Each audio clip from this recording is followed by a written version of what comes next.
Okay, first start by telling us your name. My name's Mack McLeod. I'm Parks and Recreation Director for the City of Hickory. Okay, second question is what's your relationship to the place? So the relationship to the Zahra Baker Playground. Yeah, the Zahra Baker All Children's Playground is within a City of Hickory Park, Kiwanis Park, which is under the jurisdiction of the Parks and Recreation Department. How long have you been associated with the Zahra Baker Playground? Let's see. We started on the playground in February 2011.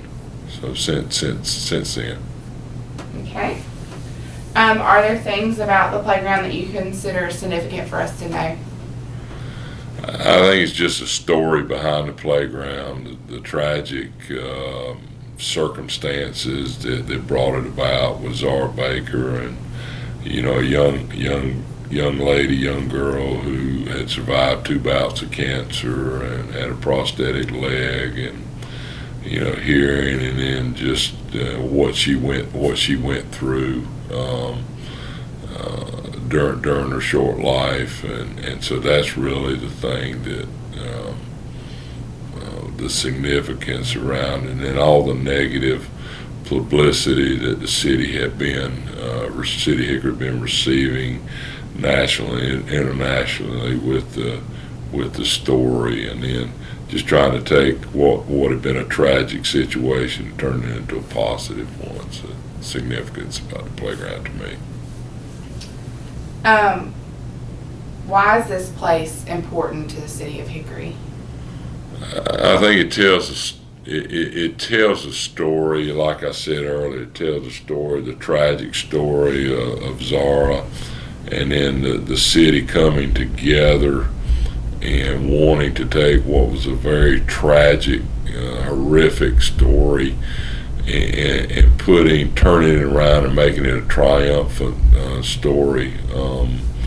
Mayor Wright, Rudy Wright, who was really the visionary behind the playground, just he saw a lot of negativity in the media about the story, and a lot of makeshift memorials were being put together, and what he wanted to do was a permanent memorial to Zahra, and because of her physical abilities and her age, he wanted there to be a playground where children of all ages and all physical abilities could play together, and so that's why it went from a tragic story to a triumphant end.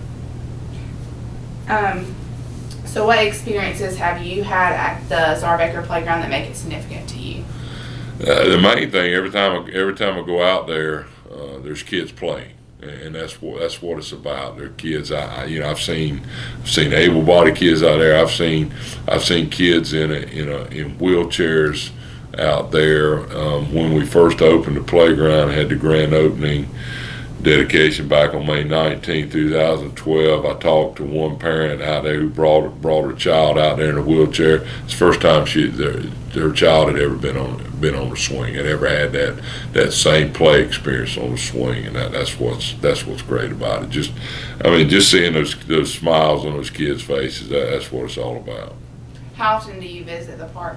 I'm out there at least once a week. Some weeks more, but I'm out there. If it's just thing. If I happen to be out at going by on Lenoir-Rhyne Boulevard, I'll just swing in there just to check on things, because it's a special place for us here with the city too. It's a special place. How have you been changed since this place has been built? I tell people I've been with the city. I've been with the city for 32 years now. I've worked in a lot of different projects, built parks, built recreation facilities, put in new playgrounds. But I think in those 32 years, this has probably been the most special project I've ever been involved in. Just simply the fact of the story behind it, just what Zahra went through in her short life, and what we were able to do, like I said, is take that tragic story and turn a place and provide a place where kids, kids can come and play. That's just seeing those smiles on those kids' face. God, that means the world to me. For your job, what does your job require you to do at the park when you visit? I just check, make sure everything's okay. Make sure there's trash is picked up. Just make sure there are no hazards at the playground. I just look and make sure everything's okay.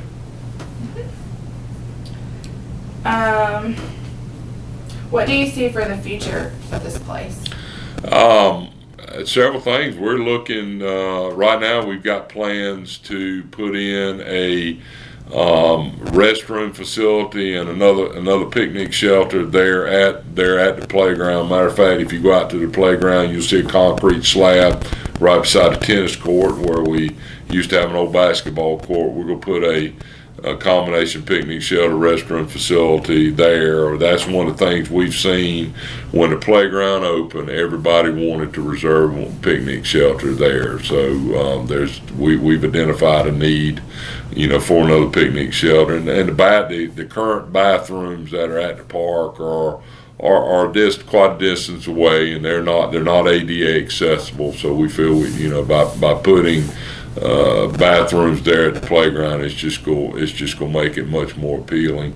Another project, another phase that's we hope to come to see fruition. Another one of Mayor Wright's vision is an ADA accessible treehouse there at the playground. So we've got plans for some expansions of the park. Do you have any interesting stories or facts about the place? I'll tell you one interesting story. We did the groundbreaking ceremony. It was on November 16th of 2011. It happened to be Zahra Baker's 11th birthday. We did that for a reason. The groundbreaking ceremony was scheduled for 10 o'clock that morning. That morning it was pouring down rain. I mean, it was pouring. So we had gotten every tent we could to have out there, and staff. We got out there, and it was 9:30. It was still pouring down rain. At 10 minutes of 10, 9:50, it stopped raining. The sun came out. There was a rainbow back behind the park. There was a rainbow came out. It stopped raining. We got the ceremony finished about 10:15, 10:20. The bottom fell out again. It was just absolutely amazing. So that's the special thing. You can see it still brings tears to my eyes when that happens. So. Would you consider the playground to be sacred? Oh, most definitely. Out there, and from the city standpoint, we appreciate it being selected as one of the sacred spaces in Hickory for your project. Yes, most definitely. Why would you consider it to be sacred? The story behind it. That's all I need to say. Just the story behind it.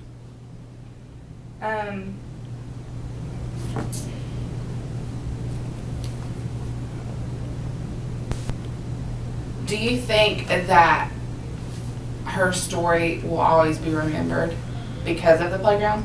Yes, it is a permanent memorial to her. Yes, so yes, and that's the reason why we wanted to. That's the reason why we wanted to do it. The mayor wanted to do that. He wanted there to be a permanent, lasting memorial for her. When people come to the playground, do you think they know the story behind the playground? I don't know that everybody knows the story. Majority of the people do, but I don't know that they all do. We do get some calls from every now and then about wanting to know the story behind it. But most people in Hickory, yes, know that they're from Hickory. They know the story behind it. Can you tell us a little bit about how the project started? Well, it started, like I said, it was Mayor Wright's vision. He wanted there to be a playground.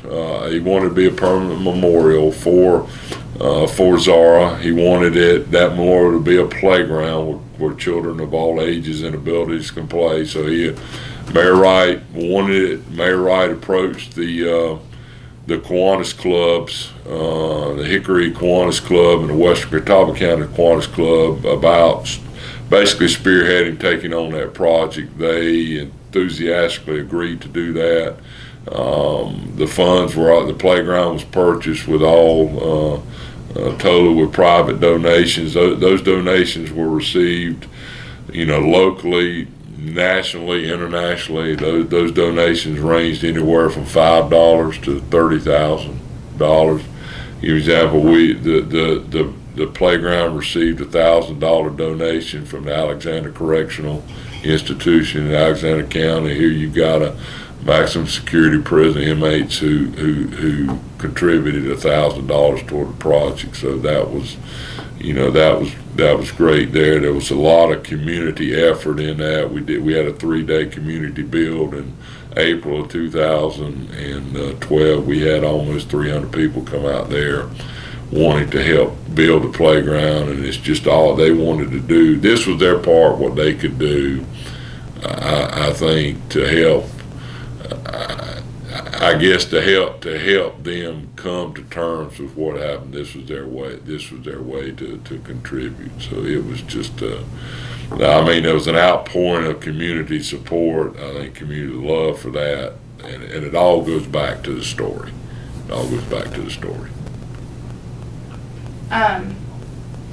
Do you know anything about the ribbon cutting ceremony? Were you there? Yes, I was. What was that experience like? It was great. We probably had 250 people there, of kids and their parents, children of all ages and abilities. Tell you another story there. There was a family there who had 2 children, 2 daughters who were confined to their wheelchairs. And one of the play components that we wanted to have at the playground was a sway motion, a play equipment, and it's called an aero glider now, but it's a piece of equipment where children, both those children who are physically challenged and those kids who are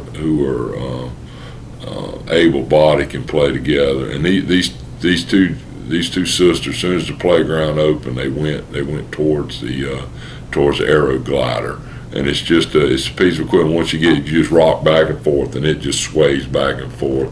And just a smile on those 2 girls' faces, along sitting there, and then right in there with them were the able kids who were able-bodied kids, and they were fun, and just the smiles on their faces. And I was standing there with our playground representative, the Kobe Ellington with Play World Preferred, who designed the playground, and she and I just bawled like babies because we said this is what it's all about. So it was just a day to come out and play. Kids had a great time, parents had a great time, and that's what it's all about.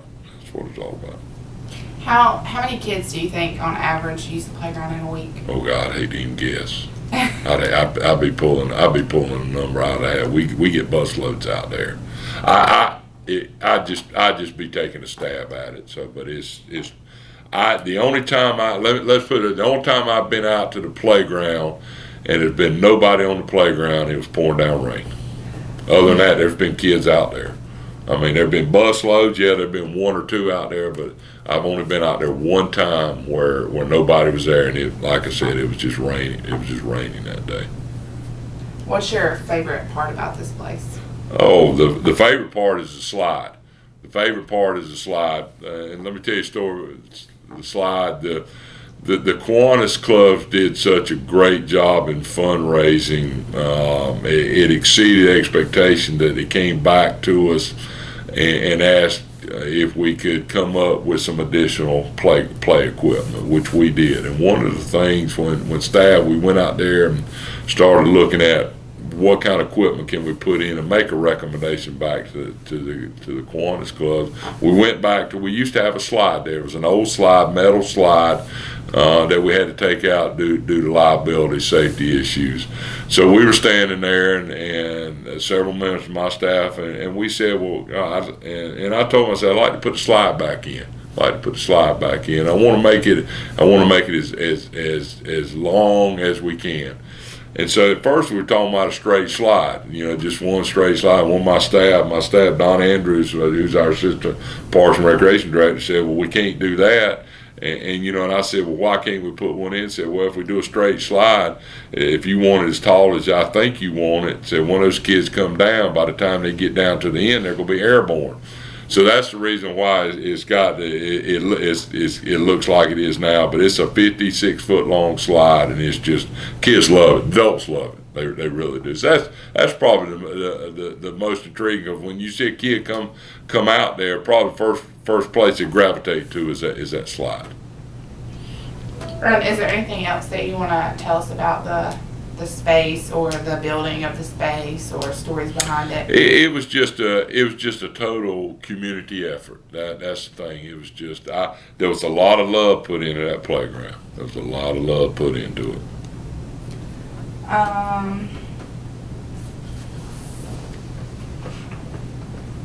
As a individual in the community, what do you feel draws people to the playground? Somewhat the story, but the play features there. I mean, it is like no other. It's like no other playground that's in the city of Hickory. It is a inclusive playground with kids in a wheelchair. I think that's the thing that attracts it the most, is that it's a playground where kids of all ages and all abilities can play. So I think it's a bright. When we were designing the playground itself, we wanted that wow factor that somebody comes out there, first time they ever see it, they pull in, they get out of the car, they look at it, and they say, wow. And I think that's what we've done. I think that's what we've done. Why was that location picked? Because the park is at Kiwanis Park, and because the Kiwanis clubs in Catawba County took this on as a project, we just felt the most appropriate place for the playground was at Kiwanis Park. So would you say that out of all the parks in Hickory, that's the most used? Most used playground right now, yes. I'm not going to say the most used park, but it has seen a tremendous increase in usage since that playground has been there.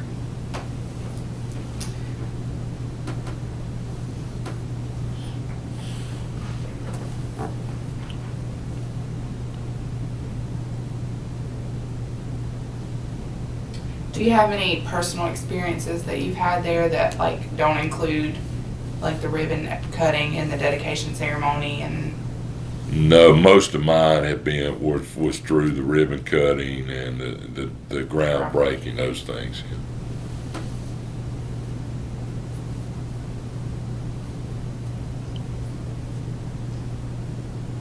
what do you feel has kept this place sacred over time?